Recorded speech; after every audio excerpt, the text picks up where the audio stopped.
Bonjour, nouvelle vidéo, nouvelle critique. On parle aujourd'hui de Dr. Sleep, le nouveau film. C'est parti.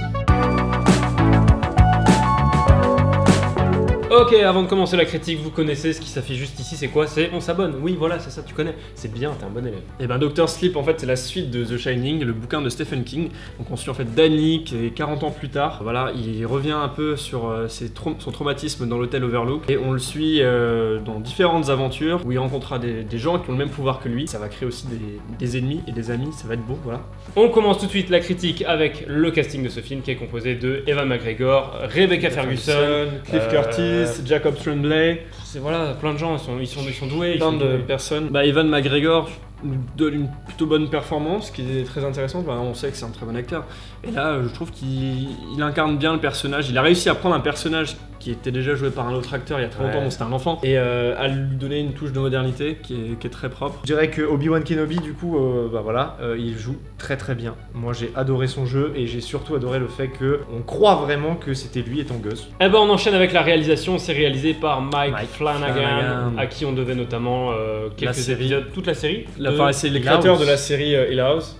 Ça se sent. The Haunting of Hill House. The Haunting of Hill House. Et il a fait d'autres films d'horreur, un peu moins bien, un peu bien, genre la suite de Ouija. Il a fait Pas un bruit, c'est ça. Ouais. Enfin, il a fait d'autres films qui sont toujours centrés autour de l'horreur. Mais là, c'est un gros film qui sort. C'est quand même la suite de Shining. Il y a eu sûrement beaucoup de pression sur les épaules, et dans la réalisation, ça se voit parce qu'il prend des risques sans trop en prendre. J'ai quand même une question. Est-ce que selon vous, Dr. Sleep peut exister sans Shining? Alors, je me suis posé la question plusieurs fois pendant le film. Il y a des moments où je me suis dit oui, et après il y a des moments où je me suis dit que en fait l'origine apporte quand même beaucoup de choses dans la suite. Ah bon, on va parler tout de suite de l'héritage de Stanley Kubrick dans ce film, parce qu'il avait laissé pas mal de choses avec Shining, avec ce qu'il avait fait ensuite. Et ce film reprend bien ces petits codes de réalisation, et en même temps il se repose pas seulement dessus, il réinvente aussi certaines choses en se basant sur ce qui existait déjà. Parce qu'en fait, pour ceux qui ont vu d'autres films de Flanagan, il a vraiment une patte de réalisation bien à lui, qui se ressent quand même. On sent que c'est un film de Flanagan, notamment par la couleur, par les lumières. Il joue beaucoup sur des trucs vachement bleutés, vachement verts, un truc un peu sale, mais pas trop. Mais là, tu le voyais dans ce film au niveau de la couleur, que c'était la patte Flanagan. Enfin, moi, je trouvais que ça ressemblait beaucoup à Hill House au niveau des lumières. C'était exactement les mêmes lumières. Ça, je suis d'accord. Mais on dirait qu'il y a vraiment des fois où on regarde Shining et il y a des fois où on regarde pas Shining, quoi. Ce film est très difficile à critiquer parce qu'on est sorti du cinéma et on s'est dit qu'il y a plein de choses à dire. C'est vrai qu'il y a plein de choses à dire, mais moi personnellement, j'arrive pas à savoir si je l'ai aimé ou pas, parce que c'était très bien, mais je trouve qu'il y a à la fois des défauts et parfois je trouve que ces défauts sont des qualités. Ouais, je ne sais pas quoi en dire. C'est parce que peut-être que l'œuvre elle est tellement, elle est riche. L'œuvre, même Dr. Sleep est vraiment riche en termes de contenu, en termes de mise en scène, qu'il y a beaucoup de choses à dire et on sait pas si on aime ou pas. C'est vraiment. J'arrive pas à dire si j'ai. C'est une expérience, tu vois. C'est comme moi Shining, quand là on n'a rien à voir, mais tu vois, mais c'est comme Shining la première fois que j'ai vu, j'étais vraiment petit et j'étais en mode, c'est étrange, ça m'avait bien marqué. Et c'est après quand je l'ai revu que j'ai aimé un petit peu mieux certaines parties et que je me suis dit qu'en fait ce film il est vraiment incroyable, que j'ai vraiment commencé à le kiffer. Il est bien, Shining, là vraiment, moi en voyant Dr. Sleep ça m'a donné envie de le revoir, vraiment. Pour revenir sur la partie un peu réelle style Kubrick, Flanagan a vraiment réutilisé certains codes, notamment les plans de dos ou de face où le personnage marche et il est vraiment, enfin tu le vois en entier dans le cadre, tu vois, il est au milieu du cadre en entier, il marche. Il y a aussi d'autres plans où là par exemple il a vraiment fait un copier-coller. Les plans où la voiture arrive à l'Overlook en passant par la montagne, c'est une sorte d'hommage. C'est exactement les mêmes. C'est les mêmes, c'est très bien fait, et puis tu te dis waouh, c'est cool, quoi. Mais le fait de réutiliser tous ces plans en copier-coller, au-delà de l'héritage et du fan service, je trouve que c'était plus une sorte de personnage de Danny qui lui était traumatisé par les événements de l'Overlook à l'époque. Quand il revient sur les lieux ou quand il pense à ces lieux, il repense exactement au même traumatisme que nous on a eu en voyant le film. Chaque scène de Shining qui nous ont traumatisé comme on traumatisait Danny. Bah sans transition, on peut passer aux transitions du film. Oui. Bah oui, les transitions, elles sont marquées par une vieille patte de transition des vieux films qu'on avait à l'époque, comme les fondus par exemple. Ouais, des fondus comme ça, d'une scène à l'autre. Ou même des fois d'un plan à l'autre dans la même scène. Ouais, exactement. Et c'est un peu pour montrer genre le temps qui passe, c'est ça, c'est l'inertie entre chaque truc. Et ça, je trouvais ça vachement intéressant. Je crois qu'il y a eu une ou deux transitions, je dirais plutôt sympa, où t'approches d'un personnage et je crois qu'après tu dézoomes et il a changé de vie. Oui, il y a eu ça un moment. C'était intéressant. C'est cool. Rebecca Ferguson, il y a eu Et d'ailleurs, cette transition passe après sur un plan, moi qui m'a beaucoup marqué. Toi, je sais que Flo, il t'a pas trop marqué. Moi, j'ai pas trop kiffé, mais après. Mais moi, j'ai trouvé que c'était vraiment le gros truc original du film que Flanagan a vraiment osé. Il a eu les couilles, il s'est dit ok, je vais faire ça. Ça fait vachement film d'auteur en plus comme plan. Et ça dure, je crois, 5 minutes. Et c'est en termes d'image, en termes de son, en termes de. Il y a un moment que j'ai grave kiffé. C'est ça, j'ai trouvé ça oufissime. Je sais pas comment ils ont fait, mais c'était monstrueux. C'est le moment où elle atterrit. Tu sais, elle doit atterrir et du coup elle passe devant les maisons et tu la vois un peu passer.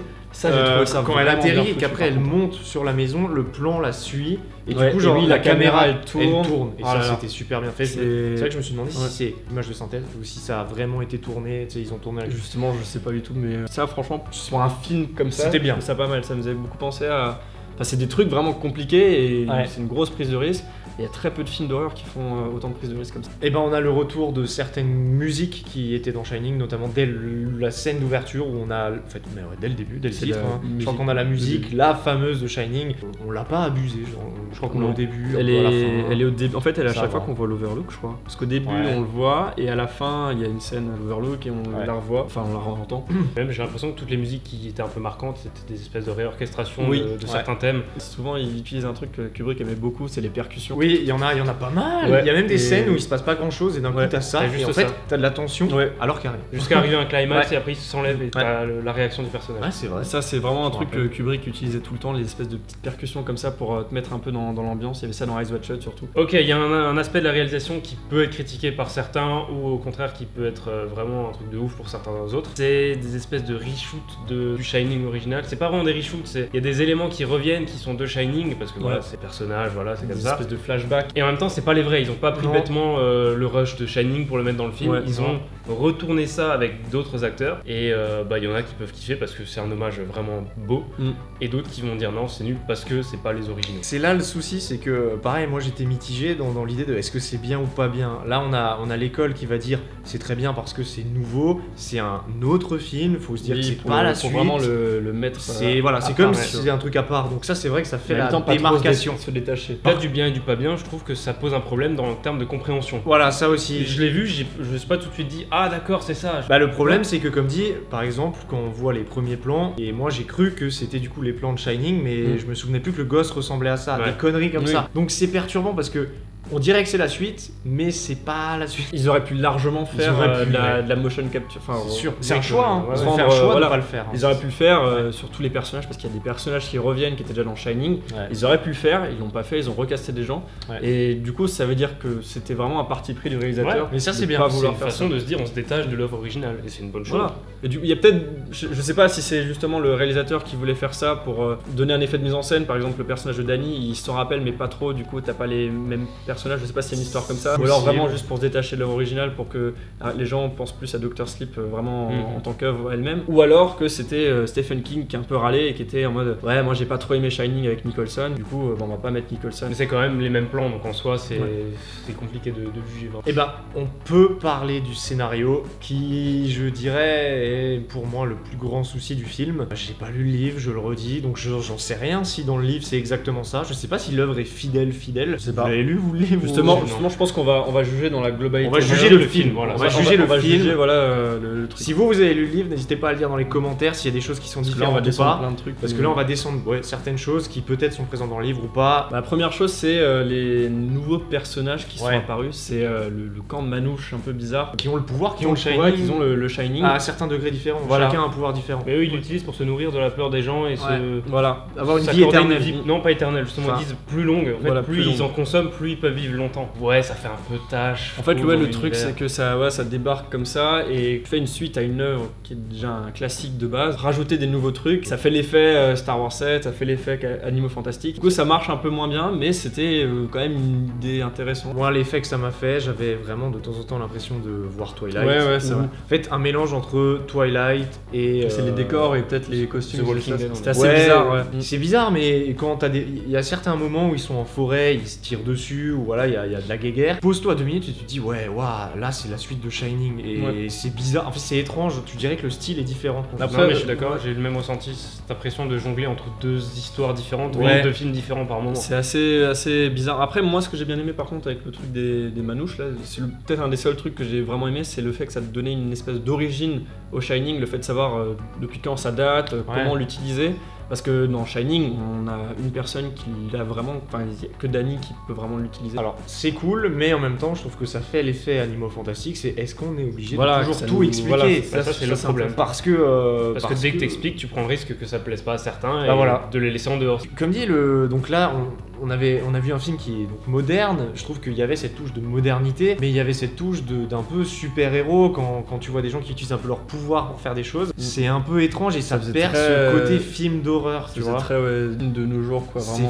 Ouais, Tu tu vois sentais- des enfants qui voilà, ont des pouvoirs. Ça se démarquait mal de ce qu'on a maintenant, tu vois, ça fait vraiment penser à tous ces films qu'on a eu, tous les espèces de films pseudo super-héros qui sont sortis récemment. Là, t'as un côté très très X-Men, super-héros. Oui, c'est exactement ça, X-Men. Bah voilà. Après, j'ai pas l'impression qu'on a vu un film d'horreur. Non, non, Alors, Il y a rien en jumpscare, il y a pas de.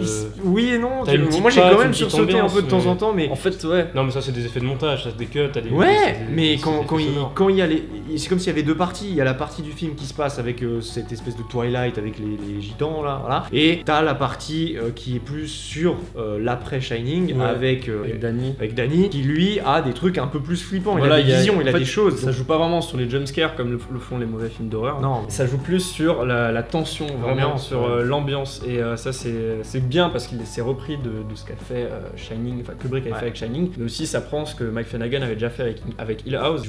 Dans Hill House, il y a des jumpscares, c'est vrai. Ouais. Il y a Mais des jumpscares, il joue ouais. beaucoup aussi sur la tension. Mais ils sont faits intelligemment. Et c'est ça. vraiment très Ouais. bien fait. Et là, j'ai trouvé qu'il a rajouté cette petite patte qu'il avait lui. Et du coup, je sais pas, je trouvais que les moments de tension étaient vraiment bien ressentis. En gros, il y a quelque chose dans ce film qui a trop de fois. C'est l'utilisation de certaines scènes ou de certains personnages qui, à mon goût, reviennent beaucoup trop. Je prends l'exemple de la fameuse dame qu'on aime tous, c'est celle dans la salle de bain qui est toute nue. Je trouve que elle est là au début, c'est cool. Elle continue dans le film, c'est cool, mais elle revient à la fin. Elle re-revient.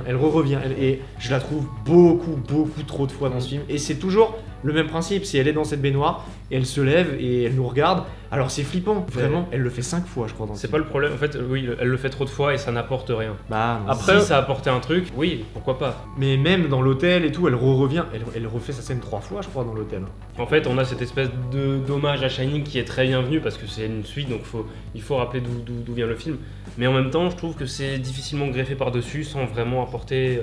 Toi, tu vois ça comme un hommage au traumatisme du personnage de Danny. Oui. Personnellement, j'ai trouvé ça un peu comme. Enfin, j'essaie de le justifier pourquoi Ouais, est-ce que ça a été mis là. Parce qu'à mon avis, vu que c'est le réal qui a bossé sur le montage, à mon avis, il a pas mis ça en mode, tu vois, genre vraiment en mettre. Mais je dirais pas fan service. Justification. Je dirais plus hommage, mais un peu trop. Voilà. Ouais. Il y avait moyen de faire plus simple et avec moins. En fait. peu Ça moins. reste mon avis. Hein, On, voilà, en a, c'est- on en a discuté. Par exemple, sur une des scènes, il y a le personnage de Danny qui rentre, qui prend beaucoup de temps pour faire certaines choses dans l'hôtel. C'est vrai que ça aurait pu être un peu plus succinct, un peu plus rapide, pas trop Même plus formaté. subtil. Moi, j'ai trouvé que c'était trop court. Moi j'ai trouvé très longue cette scène parce que on te montre vraiment tout et on te dit regarde, voilà, c'est regarde. Même si je suis d'accord qu'il a été traumatisé, c'est normal. Bah, de prendre son justement, temps. moi c'était plus en mode il rentre dans l'overlook et il disait à la petite fille ouais il faut que je rallume l'overlook. Du coup il passe par chaque endroit pour l'allumer, c'est très long mais j'ai trouvé que c'était vraiment peut-être même la longueur qu'aurait dû avoir le film avant parce que Shining c'est un film qui joue vraiment sur les longueurs et là je trouvais que pour la première fois le film posait vraiment une atmosphère longue et pesante, faisait une espèce de montée pour ce qui allait arriver après. Tu vois. Longue, oui, pesante, j'ai pas trop ressenti ça. Ouais. Après, voilà. Du coup, le personnage de Danny, on n'a pas encore beaucoup trop parlé. Je trouve dans le scénario et dans la mise en scène, on en parlait avant. Le personnage est vraiment hanté par ces événements qui sont passés avec dans le film Shining, quoi, l'hôtel, ouais, à l'Overlook. Et il y avait une espèce de truc très intéressant entre lui et un autre personnage qui est une petite fille. On a vraiment cet échange entre lui, adulte, toujours ses traumatismes. Et toujours, tu vois, hanté par tout ce qui s'est passé. Et elle, qui est une petite fille qui a l'âge de Danny à l'époque à peu près. Et du coup, t'as un espèce d'échange intéressant entre ces deux personnages. Après, pour revenir sur le personnage de Danny, justement, Bon, je vous dis la vérité, j'ai pas vraiment adhéré, le scénario, ça m'a assez laissé en dehors. Et je trouvais qu'il était même pas tant principal que ça, et qu'il y avait une bonne partie du film où on le voyait pas. Après, on développe autre chose, d'accord. Juste le terme héros d'histoire, c'est le gars qui prend les décisions, qui fait les actions. Et là, je trouvais que pendant la première moitié du film, facilement, il faisait pas grand chose. Il subissait tout ce qui se passait. Après la fin, il est plus important, plus impactant dans le scénario. Mais le début, je trouve qu'il est trop. Il subit trop l'histoire, il est trop. Et justement, c'était voulu ça. Parce que c'est exactement comme Jack Nicholson dans Shining, où le personnage prend pas vraiment les décisions, puisque c'est la maison qui prend les décisions sur lui. Enfin, il a pas de contrôle, le personnage Jack Nicholson. Et là, c'était pareil pour Danny, mais à une autre échelle. Mais c'était mal fait. Je l'ai mal ressenti. C'était mal fait. Pourquoi? Parce que dans le Shining, tu voyais le personnage de Jack Nicholson, donc tu le suivais. Dans ce film-là, pendant la première moitié du film, tu ne suis pas beaucoup. Parce qu'ils ont essayé de développer une autre histoire avec Rebecca. Du coup, tu développes une autre intrigue et du coup, tu n'arrives pas du tout à t'attacher à l'autre personnage qui, lui, pendant ce temps, fait sa petite vie. Tu le revois, il a vieilli, tu te dis ouais, qu'est-ce qu'il est devenu, mais bah t'as pas le temps vu que tu t'occupes d'une autre chose. Peut-être un petit souci de rythme. Donc au final, le problème il vient d'où? Est-ce qu'il vient du bouquin ou est-ce qu'il vient du montage? Donc dans tous les cas, il y a peut-être un problème d'adaptation avec Mike. Moi je pense que il y a surtout c'est l'histoire du livre de base qui en soi une suite à un film, un livre comme ça, le livre était génial. J'ai pas lu le livre mais je pense que l'histoire est à peu près la même. Du coup l'histoire je trouve à mon goût qu'elle est un peu partie en couille. Voilà, après là je critique le livre alors je l'ai pas lu, je sais pas. Mais en vrai je suis curieux de savoir ce que c'était. Donc, si vous connaissez, dites-nous dans les commentaires. Après Dr. Sleep n'est pas un mauvais film, c'est juste que c'est le phénomène de suite, c'est toujours difficile de faire mieux. Et surtout comment faire mieux que Shining, qui est un grand classique du cinéma? Tu peux pas venir et sortir un film qui est encore mieux. En fait, je pense que c'était un handicap de partir dès le départ après un monument comme ça. C'est forcément casse-gueule. Tu peux pas faire aussi bien, voire mieux. Non, on l'a déjà dit. Tu peux juste essayer de faire dans les règles. Voilà, on l'a déjà dit. Faites un Retour au futur 4, ça sera de la merde, c'est sûr. Ne le faites pas. Ouais, ne le faites pas. S'il vous plaît. Et c'est marrant parce que je rebondis à un truc que t'as dit il y a 2 minutes. Comment faire après un classique du cinéma comme Shining? Ça c'est intéressant parce que ça prouve même en plus que l'œuvre, l'adaptation du film est encore plus marquante que le bouquin en lui-même. Et du coup, adapter le livre, tu sens déjà qu'il y a peut-être un problème. Surtout si tu veux l'adapter sur un support qui a été marqué par autre chose, tu vois, par justement... Oui, c'est bizarre ce que je viens de dire, mais il y a un espèce de paradoxe un peu spécial. Bon, vous l'aurez compris, cette critique était vraiment pas facile à faire parce qu'on a des avis, mais mitigés. On n'en sait rien. On vous conseille d'aller voir ce film si vous l'avez pas vu. Si vous avez kiffé Shining, vous kifferez forcément Dr. Sleep. Bon, en tout cas, qu'est-ce qu'il y a comme actu là, actuellement là, sur le réal, les acteurs? Mike Flanagan, il prépare la saison 2 de The Hunting of Hill House. Elle a terminé de tourner celle-là? C'est possible. Je crois qu'elle sort bientôt. Ça arrivera bientôt sur Netflix de toute façon. Il prépare un film aussi? Non, c'est une série, c'est Midnight Mass, qui est une série qui va être bien, qui se passe la nuit. Ouais, c'est un truc d'horreur aussi, je crois. Evan McGregor, évidemment, la série sur Obi-Wan Kenobi avec Disney+. Birds of Prey, oui. The Birthday Cake qui sort bientôt. Ouais, aussi. Il a plein de projets. The Cow. Je trouve qu'il revient. Il revient parce qu'il avait fait une petite pause et là il commence à revenir et on l'aime cet acteur. Putain, c'est vrai que son dernier film avant c'était Jean-Christophe et Winnie. Et Rebecca Ferguson qui sera dans Mission Impossible 7 et dans le Dune de 2009. Oh là là. Voilà, c'est tout ce qu'on pouvait dire sur cette critique qui était assez compliquée, on l'admet. Dites-nous ce que vous avez pensé de ce film, du livre, des deux, dans les commentaires ou dans le petit sondage qui s'affiche. Juste ici. Pas facile à dire ça. On rappelle aussi qu'on est toujours inscrit à un concours et que vous pouvez voter pour nous. Le concours c'est Discount. On vous met le lien dans la description. Allez voir notre court-métrage, c'est CD42, ça nous fera super plaisir. Sur ce, nous on part pour une nouvelle aventure. Ciao!